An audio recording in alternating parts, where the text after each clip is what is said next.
సత్యస్వరూపిణి రూపొంది శంఖనాదము చేసితివి, సింహవాహినిగా వచ్చితివి. లలిత మాత శంభు ప్రియ జగతికి మూలం నీవమ్మ, శ్రీ భువనేశ్వరి అవతారం జగమంతటికి ఆధారం.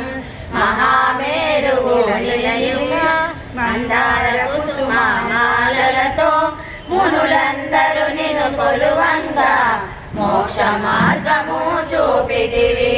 చిదంబరేశ్వరి నీ లీలా చిద్విలాసమే నీ సృష్టి, చిద్రూపి పరదేవతగా చిరునవ్వులను చిందించే అంబా శాంభవి అవతారం. అమృతపానం నీ నామం, అద్భుతమైనది నీ మహిమ, అతి సుందర